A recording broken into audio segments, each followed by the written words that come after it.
Hey, welcome back to the Minioncast. This is episode 4C, because I have foreseen it. See? Get it? It's a pun. It's a really bad pun. Anyway, work with me here, people. So this is also part 3 of the Royal Orders launch event, and I am going to read for you. Hopefully I will not stumble over my words. I've already had to trash the first video by flubbing the very first sentence. You would think that because I wrote this, it'd be all in my head. No. I dictated this and then had to go back and edit it. So what you are reading on the page is not what I originally envisioned. So what I originally envisioned is not anywhere near as readable as what I'm about to read now. So bear with me, folks. I am not a professional audio narrator, but I've played one on TV. Anyway, boy, I'm showing my age.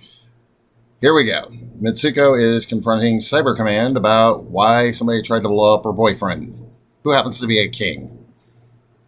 Talk about your cool day jobs. Anyway, here we go. You need to explain to me how a Cubist terrorist got a bomb aboard a border guard transport, said Mitsuko as she stood in the Spartan white Cyber Command office.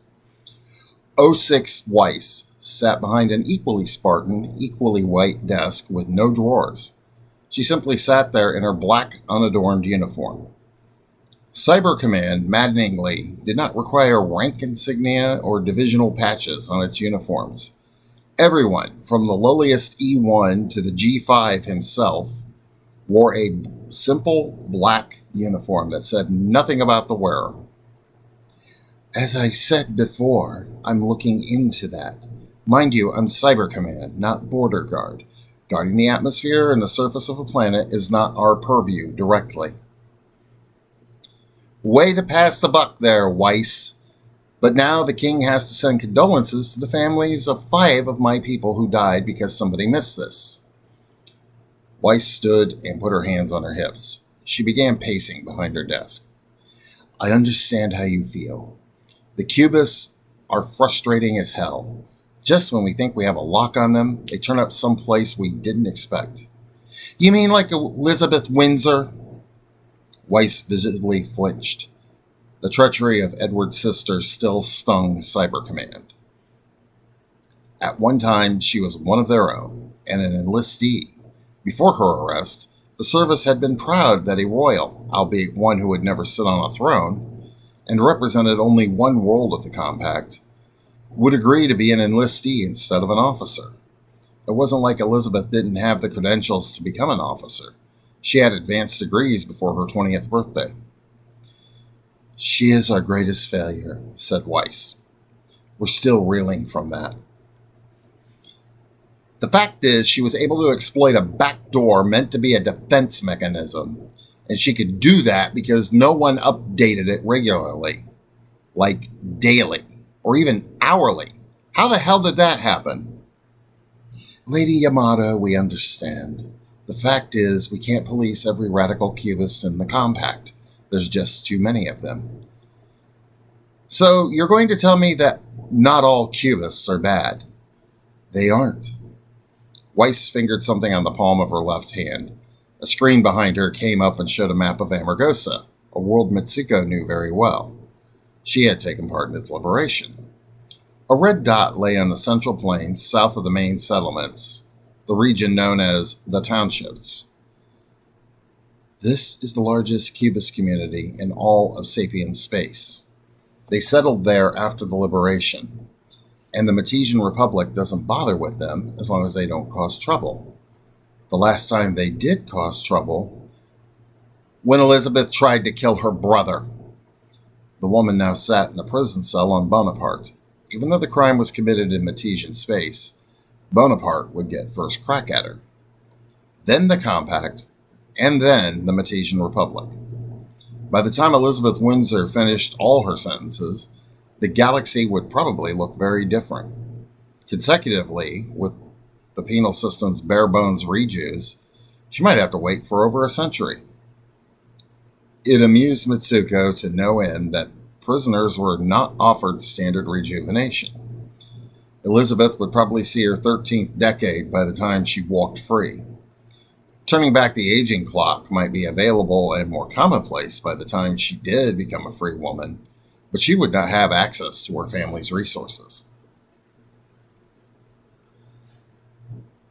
So how am I supposed to know the difference? Said Mitsuko. Suppose the good ones keep to themselves and the radicals hide in plain sight.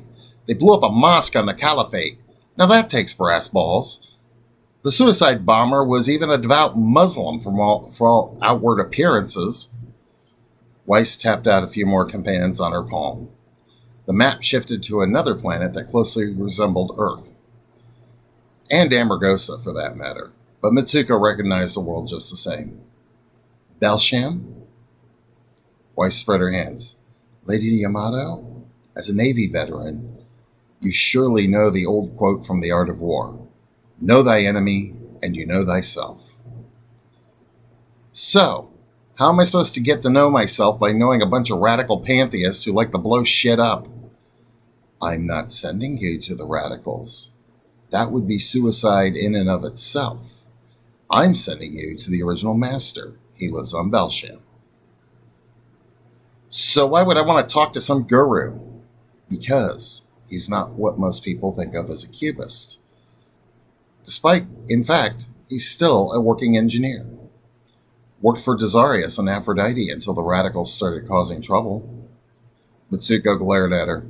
You want to send me to Belsham? Isn't that a backwater world? Hardly, said Weiss.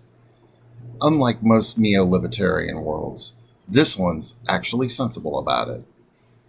They actually modeled themselves on Mars originally. And yes, I'm aware Mars is a socialist world. And a greedy one. Not so much Karl Marx's late World War era Cuba. Weiss frowned. Well, I have no control over what bullshit worlds like to tell their people they're based on. Hell, the Compact was supposed to be like the United Nations.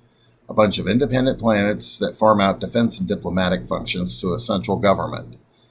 Do you think with our acting commander-in-chief, who really isn't supposed to be in that office, it resembles that at all? Did you just disrespect the Honorable Mr. Lightman? Mitsuko hoped she kept the sneer out of honorable when she said it. Weiss closed her eyes and stuck her nose in the air. Why, Lady Yamato, I said no such thing whatsoever, and the transcript of this meeting will be deleted, so it never happened. However, I can arrange for you to go to Belsham. I'll even arrange the meeting with Master Ansel. Mitsuko wondered what she was getting herself into and if Edward would freak out if she left him for more than a few days to take care of this. And that, folks, is a scene from Royal Orders.